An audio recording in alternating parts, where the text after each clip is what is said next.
Vamos a analizar junto a ellos lo ocurrido el día de ayer en cuanto a las declaraciones de la procuradora Kenia Porcel.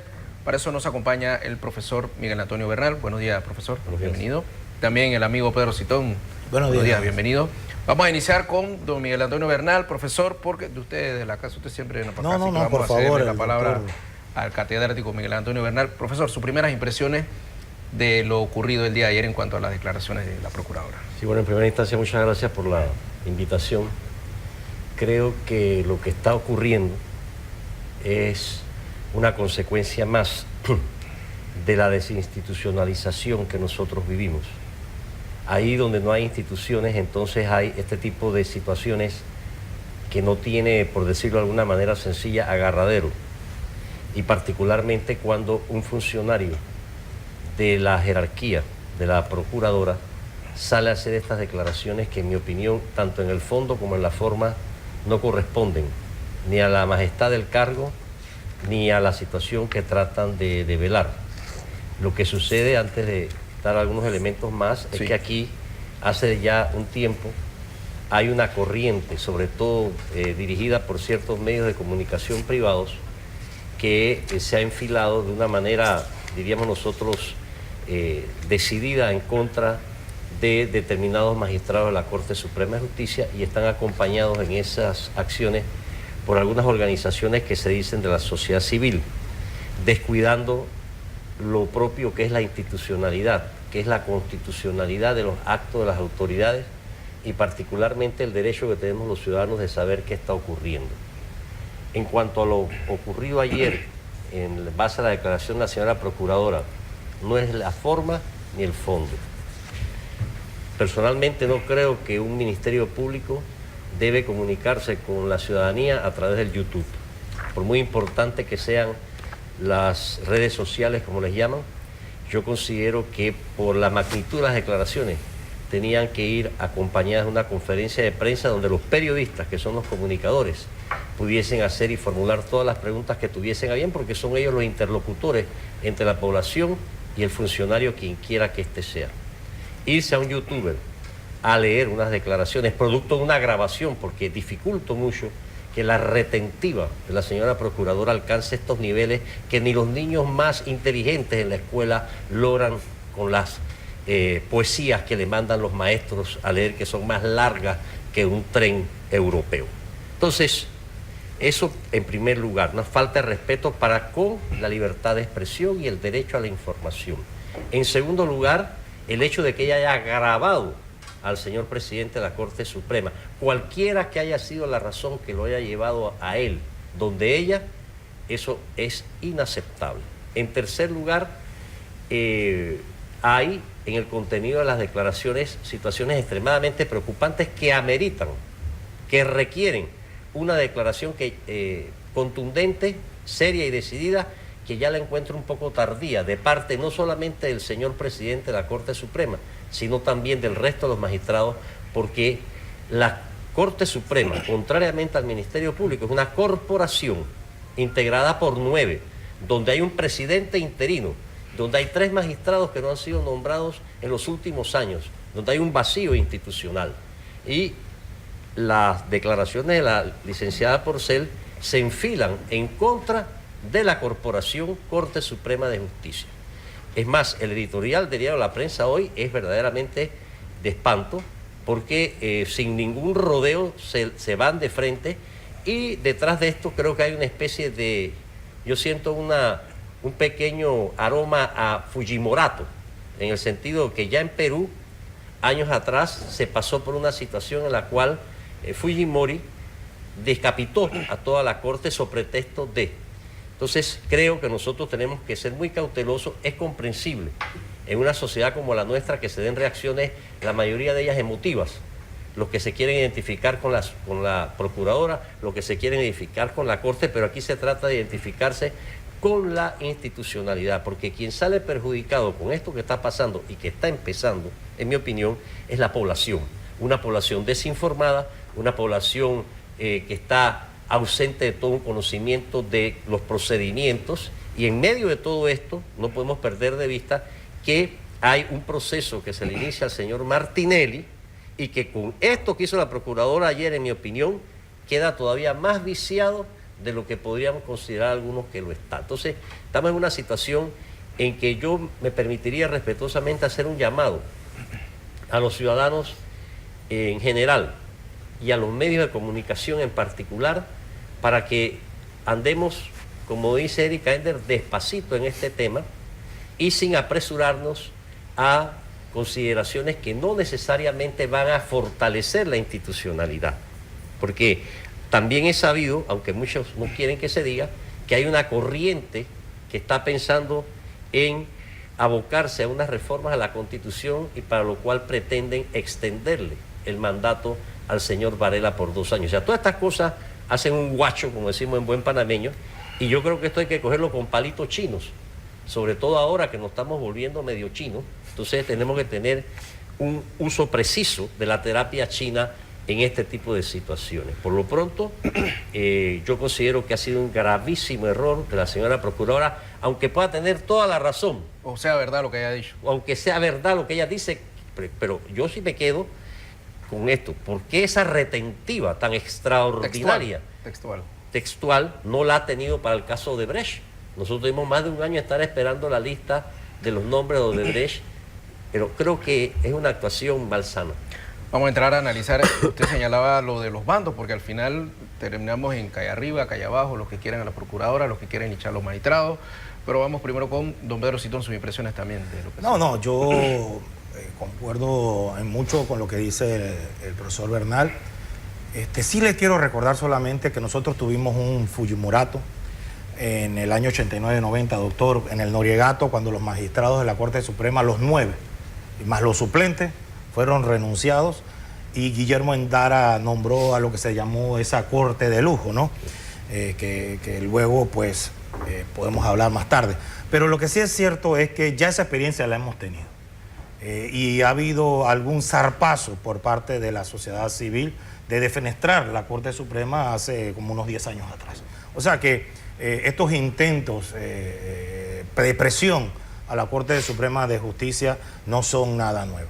Lo que sí es cierto, doctor, y en eso sí yo un poco discrepo de usted, es que, comparto con usted el hecho de que me parece que la Procuradora General de la Nación cometió un gazapo muy, muy grande, y es haber esperado 10 días o más para hacer pública una conversación privada que si yo hubiera sido el Procurador General de la Nación, cerrando la puerta, presento las denuncias.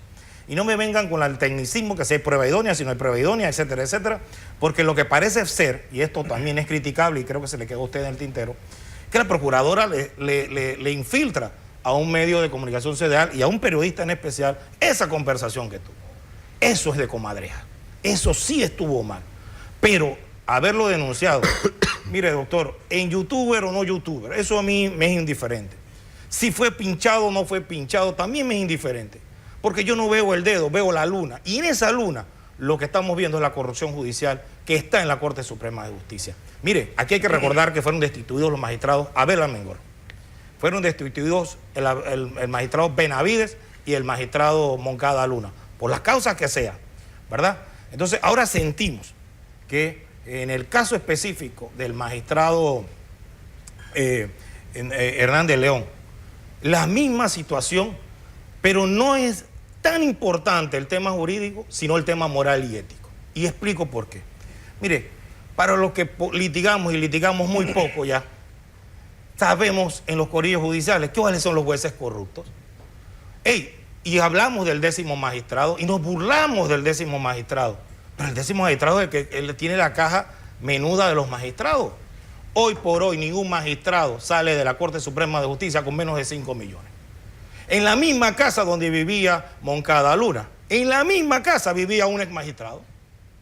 ¿Y cuál fue la diferencia? Que Moncada la compró estando en ejercicio de las funciones y saliendo del cargo de magistrado que tuvo por 10 años. Entonces, cuando vemos, por ejemplo, que ya llevamos a la corrupción judicial de que los jueces de conciencia se compraban. Jueces allá en el interior, como decía Hernández León, en Chiriquí, en Darién, tienen fincas ganaderas y nadie le ve la responsabilidad patrimonial a esos jueces que ganan $1.500, $3.000, jueces que ganan $6.000. Entonces yo creo que el tema que puntualiza la procuradora también lo tiene que barrer hacia adentro. La corrupción de fiscales. En estos días, $20,000 se cogió un fiscal de droga. Un fiscal de droga se hurta $20,000 de una diligencia judicial. Entonces, la corruptela que hay ahí es innegable. Y yo creo que lo denunciado por la procuradora es serio. Y amerita, por lo menos, una investigación. ¿Pero quién va a hacer la investigación? En la Asamblea Nacional, el presidente de la Comisión de Credenciales es el diputado Gálvez. Y con mucho respeto, pero lo más seguro que en la gavete, lo más seguro que diga que no hay prueba idónea, etcétera, etcétera. Y entonces vemos que hay una impunidad manifiesta. Para mí, lo sumamente importante, doctor Bernal, fue lo que denunció su abogado, el licenciado Ángel Álvarez. Desde el día 1, él dijo que ese proceso de Ricardo Martinelli andaba torcido. Muchos lo criticaron. Y usted se acuerda, Enrique, que aquí yo dije, mi teoría era que la Corte Suprema tenía que ser la competente para seguir conociendo el caso, y le expliqué por qué. Hombre, en la audiencia, ni los querellantes, ni el fiscal, ni nadie dijo que eso no era así. Y el magistrado Mejía adoptó una posición. Pero a mí lo que me preocupa entonces es que lo que haya es una hoja de ruta desde el inicio para que el caso de Ricardo Martinelli se caiga. Y no se caiga solo de competencia, como estaban hablando en esa conversación, sino se caiga por falta de debido proceso. Eso es lo importante. Porque si ese caso emblemático de la justicia panameña se cae como se cayó el de Mulino, por un amparo de garantías constitucionales, en el caso de los radares, entonces la justicia aquí sí está muy mal. Y a mí me da mucha tristeza, porque, mire, el doctor tiene más años que yo en la brega de los derechos humanos y en la brega de las libertades civiles, y él es un titán en ese sentido, y yo no voy a competir con él. Pero a mí me da tristeza que los jóvenes de este país, porque los que fuimos jóvenes una vez nos movilizamos, los jóvenes de este país no se movilicen a pedir cambios sustanciales. Y lo que dice el doctor Bernal es cierto. Aquí solo entonces se moviliza la sociedad civil que tiene intereses claros y preclaros en ciertas instituciones de los magistrados que no reflejan su andar político. Profesor, yo, como le digo a veces a Pedro, pueda pecar de abogado del diablo. ¿No será que la procuradora quería evitar que se cayera el proceso haciendo estas declaraciones? Quería jugar a ser la héroe, pienso Heroína. Yo, no sé, estoy especulando. Gracias por la corrección. Quería salvar el proceso y evitar que se cayera haciendo este tipo de declaraciones. No, mire, yo creo que no podemos perder de vista ciertas cosas. Usted no puede pretender corregir un delito cometiendo otro delito. Eso vicia todo. Y eso es lo que ella hizo, por muy bien intencionada que pueda haber estado, que no lo creo, porque sus actuaciones, uno tiene que juzgar a las autoridades y a las no autoridades por las actuaciones que tienen. Su actuación al frente de la Procuraduría aquí ha sido nefasta, aunque haya metido preso a Juan y le haya dado casa por cárcel a Pedro, porque el problema no es ese. Yo creo que nosotros tenemos que entender un poco desde el ángulo constitucional ciertas situaciones que se están dando en el país y que por motivos distintos hay una tendencia a eludir la Constitución. Hoy por hoy, la Corte Suprema de Justicia como órgano judicial del Estado está vacía de una serie de facultades, funciones que le deberían ser propias y que le fueron decapitadas en su momento cuando la Constitución del 72 quiso concentrar en el Ministerio Público una serie de poderes que todavía los tiene, pero que en aquel entonces le resultaba mucho más sencillo al régimen militar ordenarle a la Procuraduría que hiciera o deshiciese cosas. Esta situación todavía sigue allí porque no se ha querido hacer el cambio constitucional profundo, serio, armónico, coherente que el país requiere. Hoy por hoy, para nadie debe ser un secreto, aunque algunos no lo quieran aceptar, que el Ministerio Público está secuestrado por el Consejo de Seguridad del Estado. Ellos son los que mandan allí. La prueba de ello es que pasó algo que no había pasado ni cuando la dictadura. Nombraron hace cosa de un mes a un comisionado como subsecretario general de la Procuraduría. La gente no mide el alcance de estas cosas. La gente no quiere enterarse de estas cosas y hay muchos medios que tampoco les interesa que la gente se entere. Entonces, nosotros estamos en una situación en que sale una procuradora a leernos un guión en un sainete de muy mala muerte, muy mal desempeño. Esa es una falta de respeto con la ciudadanía. ¿Quién puede creer, ¿no?, que aunque lo que ella diga sea cierto, que ella tenía una retentía, pues sí, se llevó las manos a la cabeza y me miró y me dijo, me están grabando, ay, y yo lo miré y le dije, pero Hernán, yo que te conozco de que eras un niño, ¿esto qué es, hombre? Es una falta de respeto. Entonces nos vamos al nivel del patio limoso, del bochinche, del chisme. Estas son cosas que se tienen que manejar con un grado de seriedad. No podría ni siquiera probarlo porque estaría probando que cometió ahí un delito. Efectivamente. Entonces creo yo que nosotros tenemos que, y ahí lo señaló certeramente aquí el amigo Pedro Citón, aquí lo que está es el proceso a Martinelli, que hay un bando que quiere que el proceso se caiga y hay otro que quiere que siga, pero teledirigido. Entonces, ¿quién sale sufriendo de esta situación?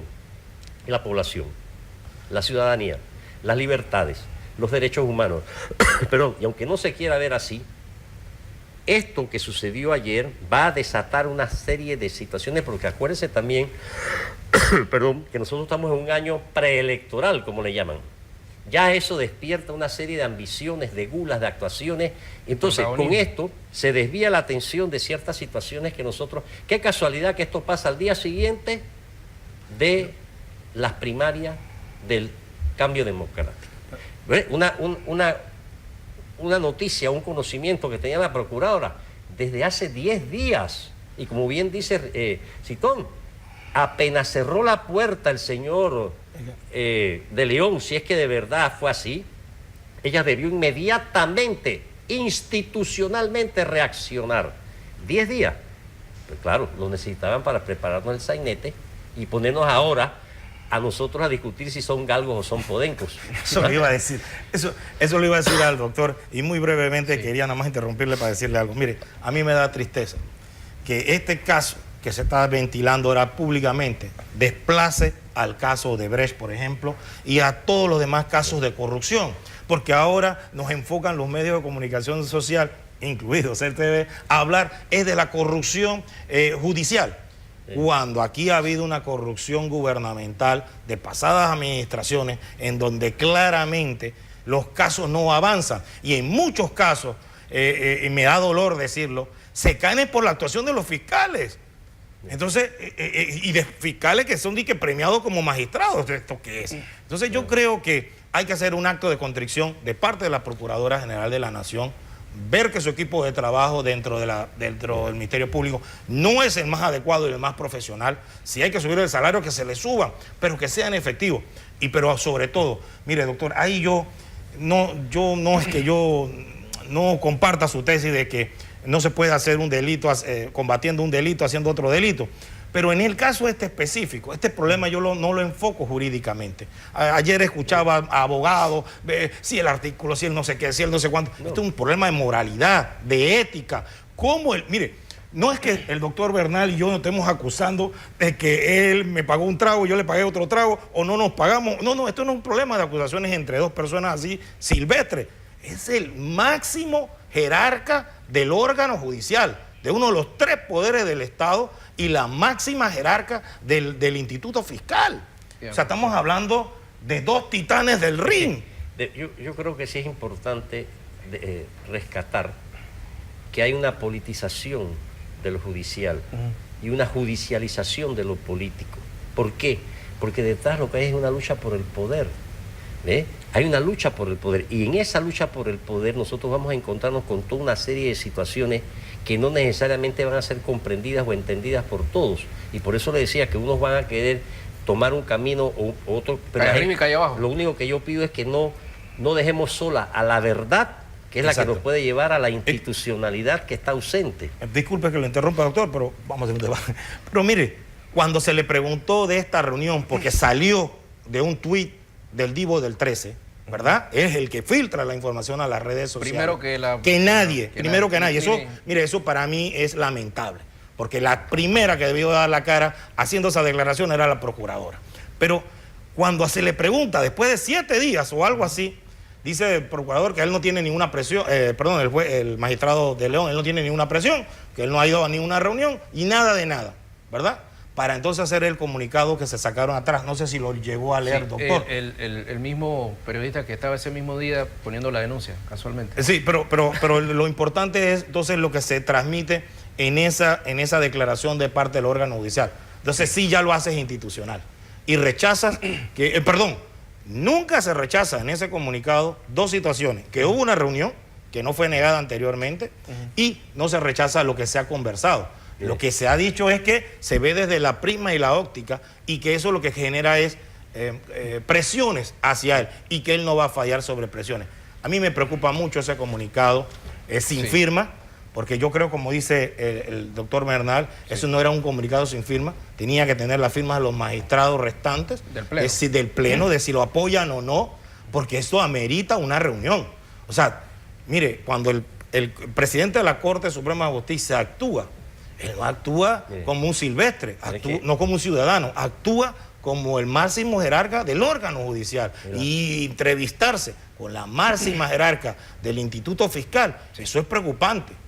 El ataque no creo que está limitado de parte de la procuradora al magistrado de León.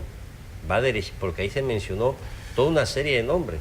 Ayuprado, la magistrada Russo, RM, Tello, magistrado Tello, etcétera. O sea, entonces, ¿qué hay aquí? O la Corte en pleno sale a dar no un comunicado, a dar la cara. Exactamente, una conferencia de prensa donde contesten todas las preguntas e interrogantes que respetuosamente se le tengan que formular. Pero lo que no podemos quedar nosotros ahora es permitiendo que se monte aquí un aquelarre, ¿no? La comparsa de los que están con la procuradora y los que están con la Corte. Ya antes de venir para acá vi un poco de Twitter que están convocando a la mañana de hoy ante las escalinatas de la Corte. O sea, ya están tomando partido, pero nadie toma partido por la justicia. La verdad, como decía usted. Nosotros tenemos que empezar a entender que cuando uno ha tomado partido por la justicia, que la justicia está por encima de cualquier partido. Entonces, a mí me preocupa es que esta sociedad nuestra va hacia un descalabro absoluto, ¿no? Producto de la falta de dirección. Pregunto, ¿dónde está el señor presidente de la República? ¿Qué va a salir a decir ahora? ¿Que eso es un problema del órgano? No, este país está huérfano de brújula, de dirección. Por eso yo creo que nosotros tenemos que ver cómo hacemos. Sí. Esto, en mi opinión, y ya como quien dice, buscando agua para el molino, esto pone en evidencia la necesidad de una verdadera consulta ciudadana, de una constituyente. Nosotros no podemos seguir así. Ir a unas elecciones con esta situación, Dios sabrá lo que nos espera. Vamos a hacer un cooling break, como dicen en el fútbol, pero vamos a leer el tuit de Aurelio Barría. Dice: graves y delicadas declaraciones de la procuradora Kenia Porcel, visita al magistrado presidente de la Corte, Hernán de León, quien dijo que le han hecho una grabación y que el caso RM se va a caer todo. Parece que hay presiones e intereses entre magistrados. Esto es vergonzoso, no más a la calle. Bien, vamos a hacer una pausa. Al regresar vamos a hablar un poco también del papel que tiene que jugar también el magistrado de León, o que ha jugado el papel de León, y también lo que decían ustedes, la población panameña, sobre este caso. Vamos a una pausa y regresamos con más.